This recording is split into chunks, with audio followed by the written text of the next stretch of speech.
12 News breaking news now.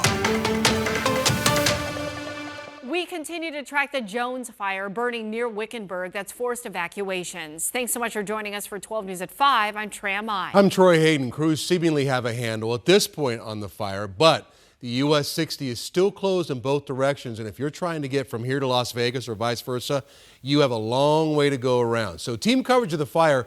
Let's start with 12 News journalist Sean Rice. And Sean, tell us where you are and what you're seeing.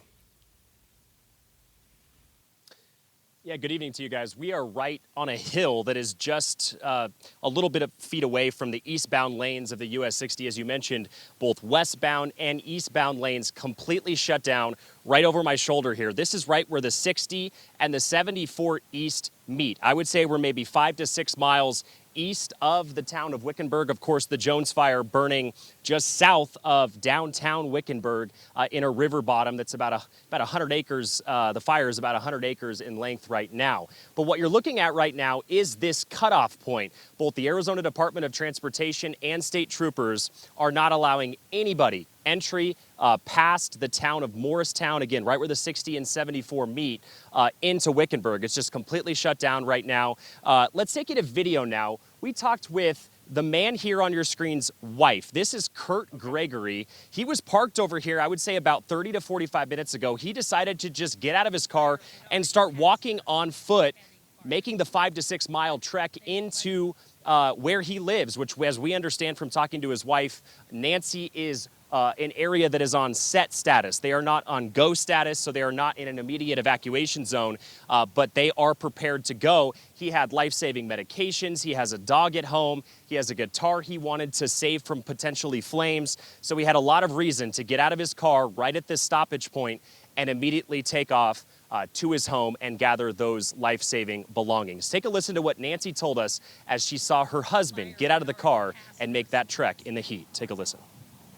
Pretty anxious. I don't like him out there. I mean, I know he could do it because he walks, we walk in the heat, we hike, we do things, but that's still a lot. Right. That's a lot. And did it come as a surprise to you when you first approached the ADOT worker and said, can we come through, this is where we live, that they didn't allow you entry? It was a little surprising. Yeah, it was. But it looks like there are more people there now, so it looks like we got a hive mind, so more people in. What is your understanding of the current situation? You went back down there and asked, and what did they say? They're checking your ID. If your address is within the set zone, not the go. If you're in the go zone, they're not going to let you through because there's a lady over here who lives downtown Wickenburg and she can't get back home because that's where the fire is, the evacuation is. So but I can go. So that was an interview we did just about 10 minutes ago. Of course, Nancy at this point now was able to get into her car. She was allowed through the closure here. And at this point, I suspect, is with her husband, who was already 3 miles in on foot. We talked to him by phone.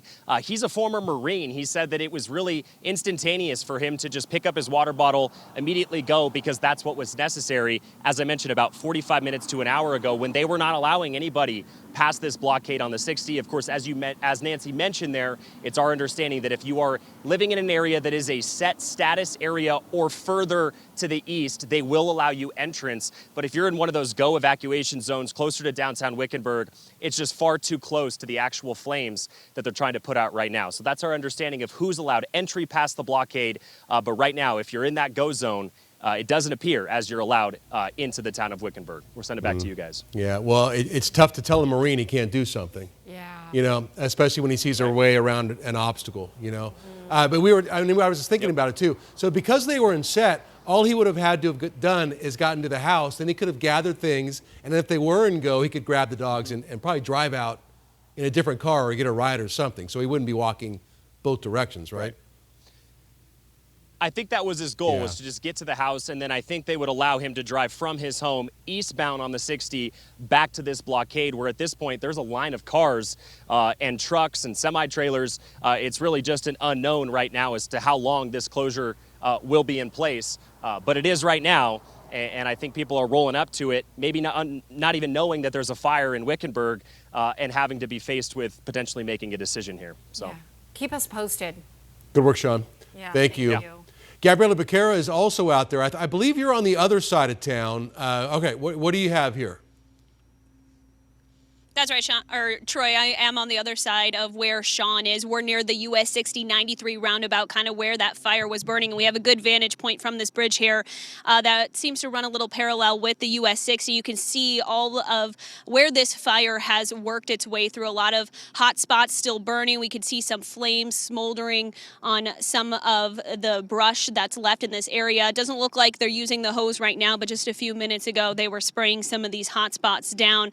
We can still see just a little bit of flames and that smoke picking back up. Overall, though, not a massive scene that we're seeing here. We did see some of those planes that they're using to help get a handle on the fire just a few minutes ago. And I actually want to walk with you this way because you can see on the ground here where that red fire retardant was dropped just near historic Wickenburg over here. And just off to our left here is actually some buildings that are right along where this fire has been burning. And again, you can still see that fire retardant where they dropped it to try and get a handle on this fire. Just to give you some perspective, we are near historic Wickenburg, and they have officials, even a SWAT truck blocking one of the roads so that people don't make their way into some of these blockaded areas. Just over to our right here, I'll have Alexis show you guys. That's where the US 60 93 roundabout is. And on the other side, we can actually see trucks that are backed up pretty far.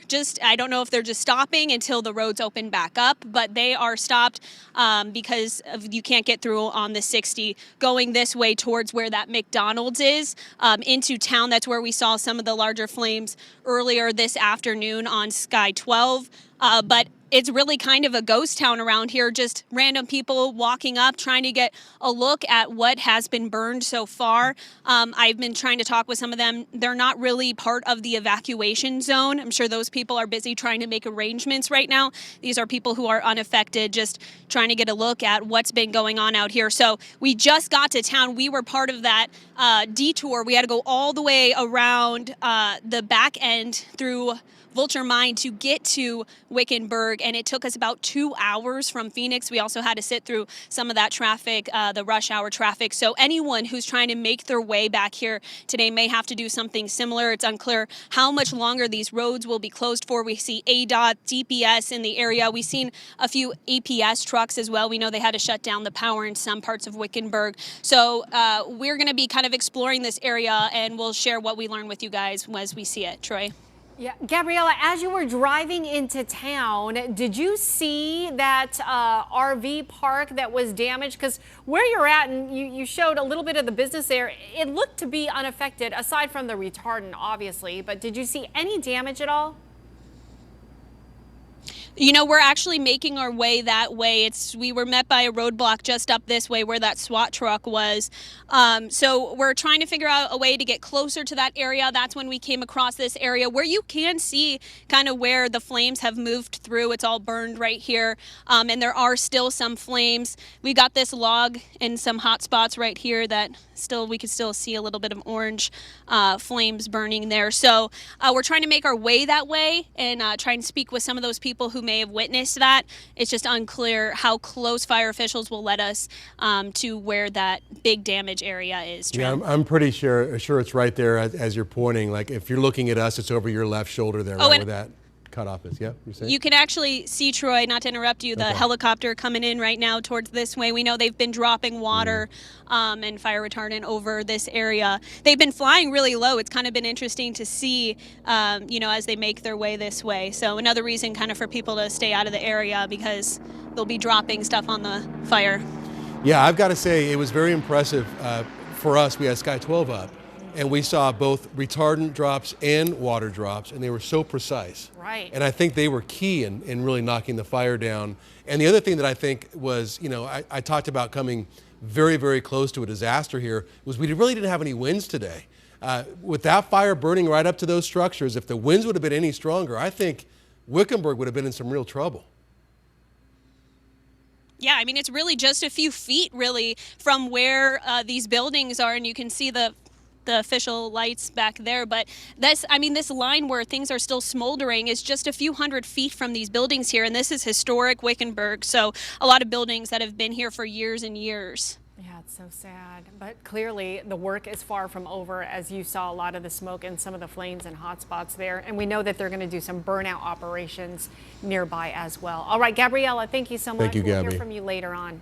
The US 60 is closed right now because of the Jones fire. Crystal Long has your detour. Crystal? You're looking live right now at an ADOT web camera where both lanes, both directions here in Wickenburg are off limits. And just 2 hours ago, in this same camera viewpoint, you could actually see the smoke punching up high into the sky, and now it has disappeared. That's a good sight, but we're still seeing red on the traffic maps. You could see the long stretch of closure here. This is just to the northwest of the valley. Zooming in, all of those eastbound lanes of the US 60 are taken away in Wickenburg, and all of the westbound lanes are now off limits in Morristown. So both direction, all lanes want to avoid this area at all costs. And ADOT doesn't have a timestamp on this one. There's no way to possibly estimate when they're going to be plucking up the orange cones and the barricades. So right now you have to work on a plan B. For example,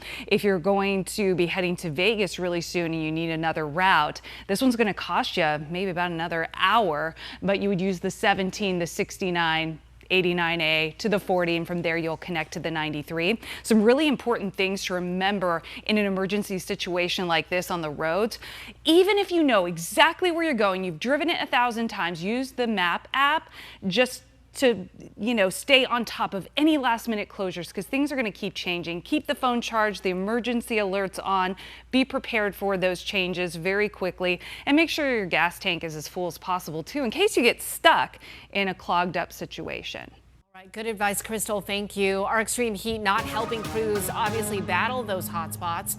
Meteorologist Chris Dunn is here. Chris, we've been saying all afternoon long, thank goodness those winds did not kick up. Yeah, the wind was really key this afternoon. We had all of the ingredients for a large fire to spread quickly across the Wickenburg area. We have the fuel, we have the heat, we have low humidity, but we did not have the wind. We also had an incredible response from firefighters that really knocked things down.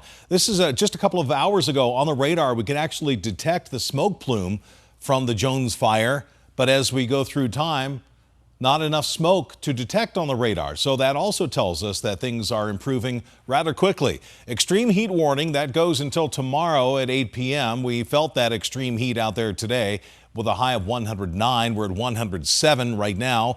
106 Tempe, 106 Fountain Hills, and Maricopa, you're at 108. We mentioned the low humidity. Yeah, everybody is below 10%. Single-digit relative humidities, only 5% in Phoenix, 8% the relative humidity in Surprise. And really, the biggest key component here today is the wind, or the lack of wind. Nearly 10 miles an hour in a couple of spots, but lots of calms here. And you have seen in our live shots, not a whole lot of wind out there. And the smoke, when the smoke does go up, it just kind of goes up slowly and it doesn't go sideways. 109. The hottest day of the year so far in Phoenix today, and it is going to be a hot one for the ASU graduation. Woo-hoo. 7 o'clock, 104. 8 p.m., 101. Sun goes down at about 7:20 tonight, and we're still into the 90s by 10 and 11 o'clock tonight. Yeah, warm one. Chris, thank you. So today